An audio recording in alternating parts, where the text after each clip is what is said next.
Good morning, everybody. Today we are going to be doing the next unit, which comprises of two chapters, money and banking. Initially, I want all of you to open your book, Sandeep Garg, to page number 4.119, right? And each one of you have a pen or a pencil in your hand so that you can mark the required areas of learning. Now, in this particular chapter, money, we are going to be doing a few topics. One, we're going to do the definition of barter exchange. We're going to be doing another question, which is the limitations of barter exchange. Then we are going to be doing what is money and money supply. And then we're going to move on to what are the measures of money supply. This chapter is pretty small.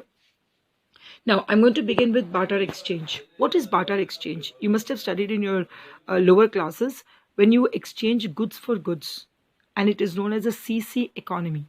That means when one good is given in exchange of another good, then it is known as barter exchange. If you look at today's scenario, we do not have barter exchange anymore. Why? Because barter exchange comprised of some limitations. Let's understand one limitation at a time. The first one being lack of double coincidence of wants. See, having one coincidence is okay, understanding. There can be one coincidence कि मुझे कुछ चाहिए और तुम्हारे पास है मुझे देने के लिए. But then ऐसे जरूरी नहीं होगा कि मुझे जो चाहिए exactly तुम्हारे पास वो है मुझे देने के लिए, और तुम्हें जो चाहिए exactly मेरे पास वो है तुम्हें देने के लिए. This is not possible. 2. Lack of common value, measure of value. See, if you talk about money nowadays, it has a value. अगर मैंने एक पेन खरीदा है ब्रांड का, it is 40 rupees, तो it is 40 rupees anyway. It has a unit value. But then, in the time when we had barter exchange, it was the goods did not have a common value. Suppose there were 100 goods being traded or exchanged, right?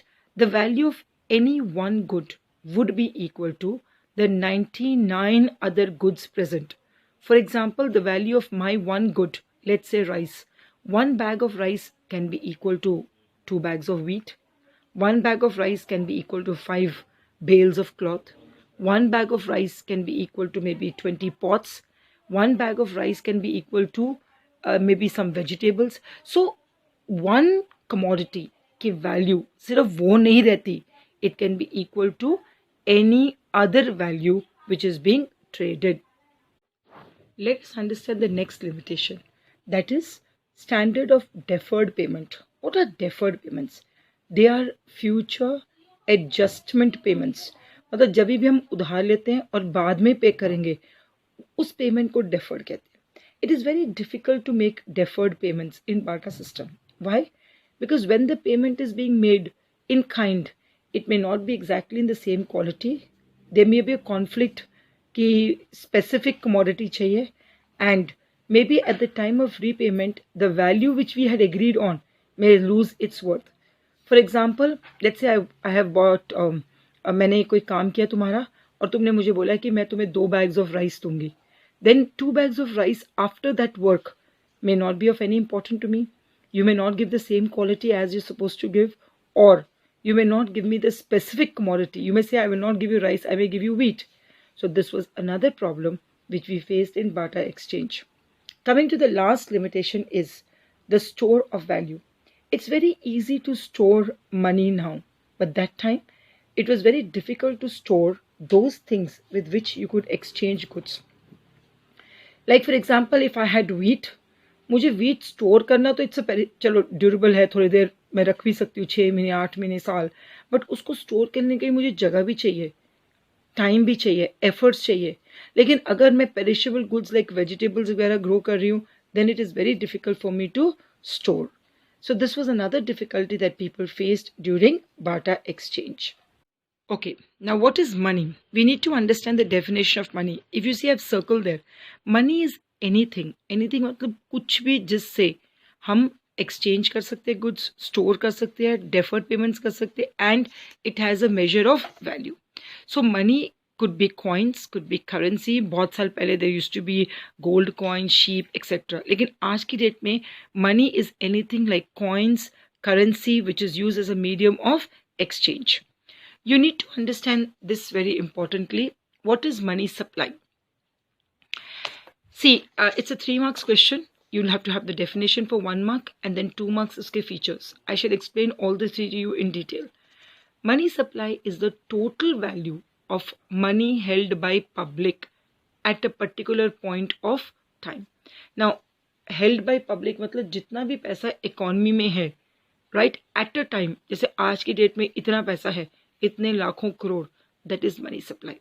You remember in the first unit we did, anything which is measured at a particular time, it is a stock concept, right? Now, money supply is only the money which is held by the firms. Money does not include any money which is lying with the commercial banks, which is lying with the government, because वो पैसा supply नहीं हुआ. Supply वाला पैसा जो लोगों के पास है, फर्म्स के पास, इंडिविजुअल्स के पास, उसे ही हम मनी कहते हैं. It is a stock concept because we measure it at a particular point of time. Okay, children, now we are going to understand the next important question. What are the measures of money supply? You know, according to the RBI has categorized the measurement of money supply into 4 alternatives. The first alternative being M1. What does M1 mean? This is a basic measure. It means the total amount of currency and coins with the public, demand deposits of the commercial bank, and other deposits with RBI. Don't forget, M1 is the most liquid form. You know why? Because currency and coins are liquid cash. Currency is printed by RBI. Coins and 1 rupee notes are printed by coins are made by government, and 1 rupee notes are made by the government. Demand deposits, all of you know, is like liquid cash because it is that amount of money which is kept by the people or firms in the bank and can be withdrawn on demand. Other deposit with RBI means the deposits which are kept with the RBI on behalf of any foreign bank, by the government, World Bank, IMF, कुछ भी हो सकता है, right? But it does not include any sort of deposit of the Indian government and Indian commercial banks. कहीं भी बाहर का पैसा अगर इंडिया में पड़ा हुआ है तो वो other deposits है. So अगर तुम देखोगे ये M1 बड़े अच्छे से 3 points में समझाया हुआ है. 1, currency and coins. Second is demand deposits, and third is other deposits with RBI. ये liquid इसलिए because it can be encashed into, it is basically cash. On the next page we are going to understand what is M2. M2 is basically M1 जो हम already discuss कर चुके हैं. CC currency and coin, DD demand deposits, OD other deposits, plus तुम्हें पता है post office क्या होता है? पोस्ट ऑफिस में लोग छोटी छोटी सेविंग्स करते हैं, राइट? पासबुक बनती है, बिल्कुल लो मिडिल क्लास इनकम या मिडिल क्लास इनकम लोग इसमें जमा करते हैं थोड़ा थोड़ा पैसा. वो सारी सेविंग्स वाला पैसा अगर हम M1 के साथ ऐड कर देंगे तो वो M2 बन जाएगा. जो सेविंग्स होती है you can not withdraw them by cheque, they can only be withdrawn as and when required through a form. Then comes M3. This is another measure. It is M1 जो हम already discussed कर चुके हैं, plus time deposits. You know what are time deposits? Fix deposits. जितने भी fix deposits किसी भी bank के पास पड़े हुए हैं अगर उसे हम M1 के साथ ऐड कर देते हैं तो वो बन जाता है M3. Then you have last M4. M4 is M3 मतलब तीनों चीज़ें इंक्लूड है.